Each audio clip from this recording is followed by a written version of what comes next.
تو آج فرانس اور جرمنی جو ہیں they are closest of allies. تو میں یہ سمجھتا ہوں کہ ہمارے دور میں تو اس کا تو میں نے پرٹیکولرلی اس پہ ایمفسس دیا تھا، لیکن یہ چیزیں بتدریج بڑھتی ہیں. اور اب اچھا ہوا ہے کیونکہ ہمارے دور میں سیفٹا جو تھا، ہمارے دور میں ایگریمنٹ ہوا تھا، South Asia free trade agreement جو تھا، تو اس کی طرف قدم اٹھائے جا رہے ہیں. اس وقت ہم نے سائن کر دیا تھا ایٹ دی 2004 سمٹ ان اسلام آباد. ٹھیک. اچھا، یہ آپ سے جاننا چاہوں گی کہ پاکستان تو بھارت کے ساتھ دو طرفہ تجارتی اور سرمایہ کاری اور اقتصادی معاملات میں شراکت پسند کرتا ہے، جیسا کہ پہلے بھی ادوار میں کوشش کی جاتی رہی ہے. بھارت کا اس سب میں کتنا انٹرسٹ آپ دیکھتے ہیں؟ دیکھیے، بھارت کا اس لیے انٹرسٹ ہے کہ بھارت کو بھی یہ اندازہ ہو گیا ہے کہ اگر پاکستان بھارت کی دشمنی اسی طرح قائم رہی اور دونوں ممالک میں کافی پرابلمز ہیں، ہمارے ہاں بھی ہیں اور ان کے ہاں بھی ہیں، کئی فالٹ لائنز ہیں دونوں کی انٹرنل، اور وہ دونوں ممالک کو اچھی طرح سے پتہ ہے، اور ان کے اگر حالات نارملائز نہیں ہوئے تو افسوس سے کہنا پڑتا ہے کہ دونوں ممالک اس پوزیشن میں ہیں کہ ایک دوسرے کو ڈی سٹیبلائز کر سکتے ہیں. اور بھارت جو ہے اس میں بہت بڑی ایک مڈل کلاس پیدا ہو گئی ہے. وہ یہ سمجھتی ہے کہ اگر پاکستان سے حالات نارملائز نہ ہوئے اور جو مسائل ہیں جیسے کشمیر اور دیگر مسائل ان کا حل نہ ہوا تو بھارت کا جو اپنا پوٹینشیل ہے وہ اس کو پوری طرح سے نہیں اچیو کر سکے گا، کیونکہ بھارت کے لیے ضروری ہے کہ اپنے ہمسائے میں اس کے ساتھ تعلق جو ہے نارملائزیشن ہو. اس سے بڑھ کے یہ کہ پاکستان کی جیو اسٹریٹجک لوکیشن ہے وہ ایسی ہے کہ it's actually link South Asia to West Asia, Central Asia and یہ جو چائنا کے ساتھ جو ہمارا ہے نا لنک، تو یہ تو سارے ایریا کو، اور گلف پہ بھی آپ ایک لحاظ سے پاکستان کی ایک بڑی کی پوزیشن ہے. اور انڈیا نے اگر ٹریڈ کرنا ہو ود ویسٹ ایشیا اور سینٹرل ایشیا اور افغانستان تو اس کو بہرحال پاکستان سے ہی جانا پڑے گا. اگر حالات نارملائز ہوں گے تو یہ وہ توقع کر سکتا ہے کسی سٹیج پہ، اگر جیسے کہ میری یہ توقع تھی کہ بالکل ممکن ہے پیس ود جسٹس، اور جسٹ پیس پاکستان انڈیا میں ہو سکتا ہے، مسائل حل ہو سکتے ہیں، تو پھر بھارت کو بھی یہ نظر آ رہا ہے کہ الٹیمیٹلی اس کو آسانی ہوگی سینٹرل ایشیا، افغانستان اور ایران سے ٹریڈ کرنے میں. تو یہ اس کو بھی فائدے ہیں پاکستان سے نارملائز کرنے میں، یہ ون وے ٹریفک نہیں ہے.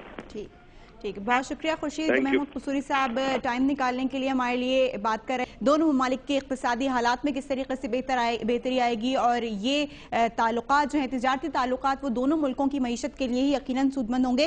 ہمارے ساتھ اسٹوڈیوز میں موجود ہیں امین ہاشمانی صاحب، پریزیڈنٹ ہیں پاک انڈیا بزنس فورم کے. بہت شکریہ آپ کا، آپ نے ہمیں جوائن کیا. آپ کیا سمجھتے ہیں کتنی بڑی منڈی میسر آئے گی پاکستان کو بھارت میں تجارت کے لیے؟ دیکھیں، جبھی بھی ٹریڈ کھلتا ہے ایک چھوٹی اور ایک بڑی اکانومی کا، ہمیشہ چھوٹی اکانومی کو زیادہ فائدہ ہوتا ہے.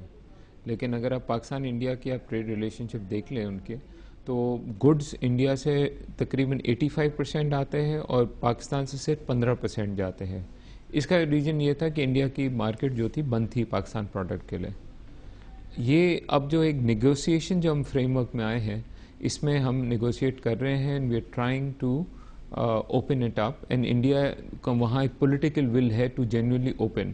اگر یہ انڈین مارکیٹ اگر پاکستان پروڈکٹس کے لیے کھل جاتی ہے تو we can see billions of dollars of exports of Pakistani products going forward. لیکن ان چیزوں میں ٹائم لگے گا، یہ ایک دن میں نہیں ہوگا، یہ مہینوں میں نہیں ہوگا. آئی فیل یہ نیکسٹ ایئر جا کے اس کے صحیح اثرات آنے شروع ہوں گے.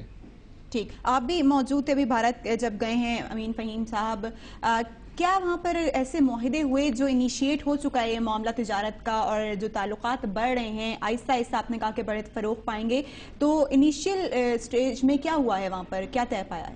دیکھیے، یہ لاسٹ ایئر کی بگننگ میں فیبری میں جب کامرس سیکرٹریز دونوں ملک کے ملے تھے، انہوں نے ایک اگریمنٹ کی تھی کہ ایک روڈ میپ انہوں نے چاک آؤٹ کیا تھا، اینڈ دین رسپیکٹیو گورنمنٹ سے انہوں نے جا کے اپنی گورنمنٹ سے انہوں نے ڈسکشن کیا، and they got approval, and ministers کی بھی دین میٹنگز ہوئی ایکسیٹرا. تو ایک روڈ میپ ایک طے ہوا ہے، اینڈ یہ road map is to normalize trade relationship between India and Pakistan. Okay, یہ فنڈامنٹل ہے. اینڈ پلس سارک کے ریجن میں ہم سیفٹا کی ایک اگریمنٹ ہے، وہ نیکسٹ ایئر سے وہ امپلیمنٹ ہونا شروع ہوگی. تو اس میں نہ صرف نارملائز کرنا ہے لیکن پریفرینشل ٹریڈ اگریمنٹ کرنی ہے. تو یہ ایک روڈ میپ طے ہوا ہے. تو یہ جو بھی آپ دیکھ رہے ہیں سنس لاسٹ ایئر ابھی بھی آپ دیکھ رہے ہیں, this is a development of that road map. Okay, تو اس میں فار ایگزامپل پاکستان کو کرنا تھا کہ پازیٹیو لسٹ پہ رکھی تھی 1946 آئٹمس, اس کو اب پاکستان نے ریورس کر کے نیگیٹو لسٹ لے لی ہے 1200 آئٹم کی, باقی سارا کا سارا ٹریڈ کھول دیا ہے انڈیا کے ساتھ. اوکے, سملرلی اب انڈیا کو اپنی جو مارکیٹ جو انہوں نے بیریئرز جو کھڑے کیے تھے وہ انڈیا کو ریڈیوس کرنے ہیں. تو اس میں فار ایگزامپل جیسا کسٹمز پروسیجرز تھے وہاں بہت پرابلمس آ رہی تھی, وہ اس کی کمیٹی بنی ہے کہ وہ جو آئیں گے اس کو ریزالو کریں گے. سملرلی سرٹیفیکیشن گڈس جب پاکستان سے جاتے ہیں انڈیا تو ان کے پورٹ پہ جا کر وہاں پھنس جاتے ہیں, کوئی میں ایک مہینہ لگتا ہے ٹیسٹنگ کے لیے. تو دیو اگریڈ کہ یہاں کی جو بھی انٹرنیشنل ریپیوٹ جو لیبارٹریز ہوں گے ان کو وہ ایکسیپٹ کریں گے. سملرلی ایک اور جوائنٹ سیکرٹری لیول پر کمیٹی بنی ہے کہ جو بھی ڈسپیوٹس ہوں گے وہ کمیٹی میں جائیں گے اور وہ ریزالو ہوں گے. جو رکاوٹیں آ رہی ہے پاکستانیز کو انڈیا کے لیے تو وہ ریزالو ہوں گے. تو یہ 3 فریم ورک بنے ہیں, اس کے اندر they will try to resolve it. لیکن اس میں ٹائم لگتا ہے, یہ ایک دن میں نہیں ہوگا, کمیٹیز فارم ہوگی ملے گی. لیکن this I can tell you that there is a genuine political will on part of India to genuinely open its market to Pakistan products. ٹھیک بھارت نے اتنا انٹرسٹ شو کیا ہے پاکستان کے ساتھ تجارت میں, تو بھارت نے جو سرمایہ کاروں کو کچھ سہولتیں فراہم کی ہیں, ایسی کون سی سہولتیں ہیں جو پاکستانی تاجر یا پاکستانی سرمایہ کار انٹرسٹ لے بھارت میں سرمایہ کاری کے لیے؟ اس میں 2 تو میں ابھی کہہ دوں گا کہ ایک تو ہے ویزا کا. پہلے ہوتا تھا پاکستانی اگر بزنس مین کوئی جاتا تھا 3 مہینے لگتے تھے ویزا کو.